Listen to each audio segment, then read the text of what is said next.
आज जो पार्लियामेंट में वक्फ अमेंडमेंट बिल पेश किया जाएगा, टेबल किया जाएगा, उस सिलसिले में पहले ही all India Muslim personal law board और तमाम मुस्लिम ऑर्गेनाइजेशन इस बात को वाज़ेह कर चुकी हैं कि ये अमेंडमेंट्स हम लोगों को काबिल कबूल नहीं हैं, क्योंकि ज़ाहिर बात है waqf by the Muslim and for the Muslim है।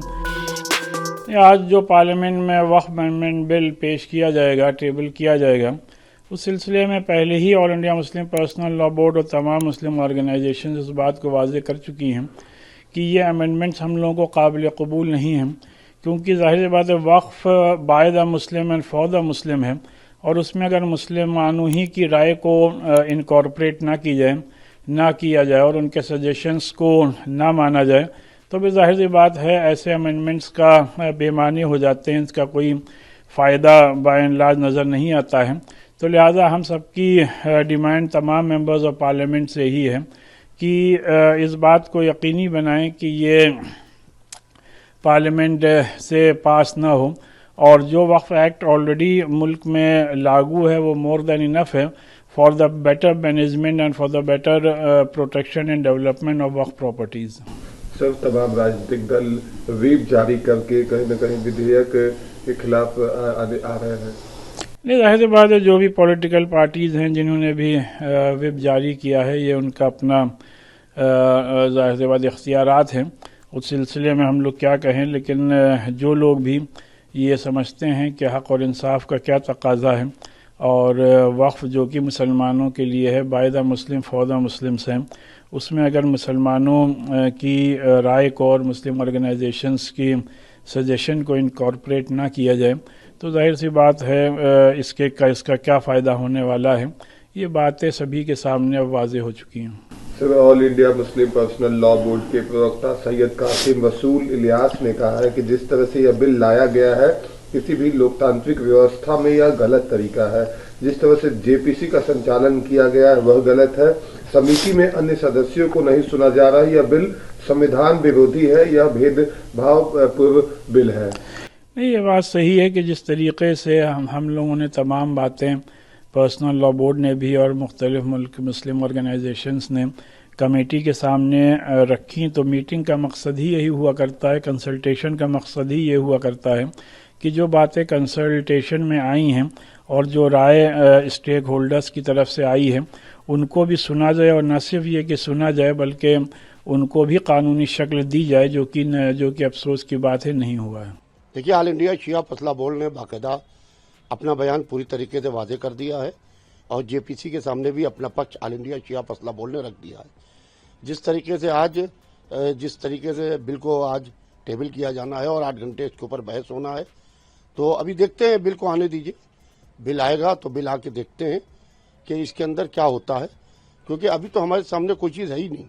जब हमारे सामने कोई चीज़ है ही नहीं तो हम चर्चा काहे की करें। ऑल इंडिया शिया फसला बोर्ड ने बाकायदा जो सुझाव दिए हैं वो सुझाव ऑल इंडिया शिया फसला बोर्ड के पास मौजूद है। हम देखते हैं कि उस सुझाव को माना गया है कि उस सुझाव को नहीं माना गया है या उस सुझाव को नज़रअंदाज किया गया है। लिहाजा अभी बिल आता है, बिल आने के बाद में हम देखते, फिर हमारे पास बहुत से रास्ते हैं। ये नहीं है कि आज अगर तो बिल पास हो जाता है तो आज सारे रास्ते हमारे पास ख़त्म हो जाते हैं। सारे रास्ते ख़त्म ना होकर हमारे पास में अभी बहुत से रास्ते हैं, उन रास्तों के ऊपर विचार किया जाएगा। कुछ राजनीतिक दलों ने व्हीप जारी किया है और बिल का कहीं न कहीं विरोध किया है। देखिए, जहाँ तक के बिल के विरोध की बात है, जो राजनीतिक दल कर रहे हैं वो अपनी राजनीतिक रोटियां सेकने की बात कर रहे हैं। पूरी तरीके से जो व्हिप जारी करके रोटियां सेकने की बात कर रहे हैं। और मैं बाकायदा ये बात कहता हूँ कि देखिए, सत्ता की पार्टी है, पार्टी का सत्ता में पूरा पूर्ण बहुमत है हाउस के अंदर। लिहाजा जब पूर्ण बहुमत है तो मैं ये समझता हूँ कि इसके ऊपर उधम चेकड़ी करने से कोई फायदा नहीं है। बिल पूरी तरीके से पास हो जाएगा। अभी बहुत से रास्ते खुले हुए हैं, उस रास्तों को देखना पड़ेगा। Sir, all India Muslim personal law board के प्रवक्ता सैयद कासिम रसूल इलियासी ने कहा है कि जिस तरह से यह बिल लाया गया है किसी भी लोकतांत्रिक व्यवस्था में यह गलत तरीका है।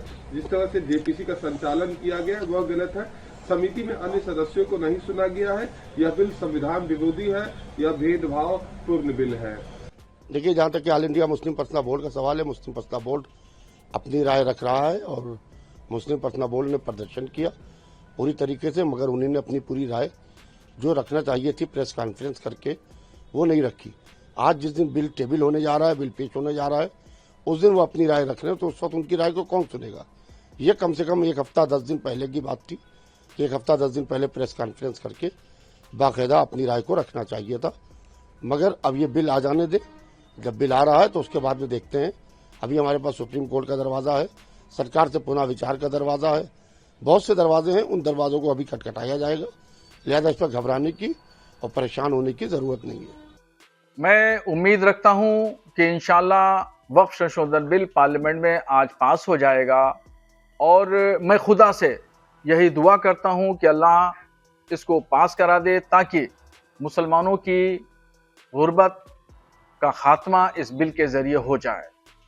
चूँकि हमारे बुज़ुर्गों ने वक्फ की थी ज़मीनें, इसलिए वक्फ की थी कि गरीब, कमज़ोर, लाचार, यतीम, बेवा मुसलमानों की इससे होने वाली आमदनी से मदद होगी, उनकी खुद किफ़ालत होगी, उनकी तरक्की होगी, उनकी फलाह व बहबूद के लिए काम होंगे, उनके जन कल्याण पर ध्यान दिया जाएगा। मगर ये सब ना होकर के वक्फ बोर्डों के चेयरमैन, मेंबरान और संबंधित अधिकारियों ने भूमाफियाओं से मिलकर के करप्शन किया, खूब वक्फ की ज़मीनों को लूटा, खसोटा और वक्फ की ज़मीनों को बर्बाद कर दिया।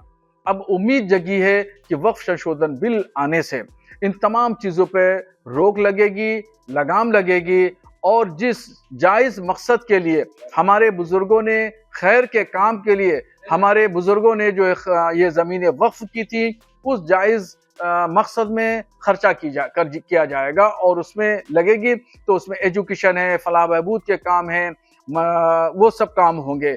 और इससे जो लोगों, मुस्लिम पर्सनल लॉ बोर्ड और ख़ास तौर पर ओवैसी साहब मुसलमानों को डराने धमकाने का काम करते रहे, और उन्होंने मुसलमानों के दरमियान बहुत गलतफहमी पैदा की और ये कहा कि मस्जिदें छीन ली जाएंगी, मदरसे छीन लिए जाएंगे, खानकाहें छीन ली जाएंगी, जबकि इस संशोधन बिल से ऐसा कुछ होने वाला नहीं है। मैं मुसलमानों को यकीन दहानी कराना चाहता हूं कि वक्फ संशोधन बिल से न डरने की कोई ज़रूरत नहीं है। मस्जिदों को, मदरसों को, खानकाहों को, ईदगाहों को, कब्रिस्तानों को कोई खतरा लायक नहीं है, बल्कि इससे और तरक्की मिलेगी।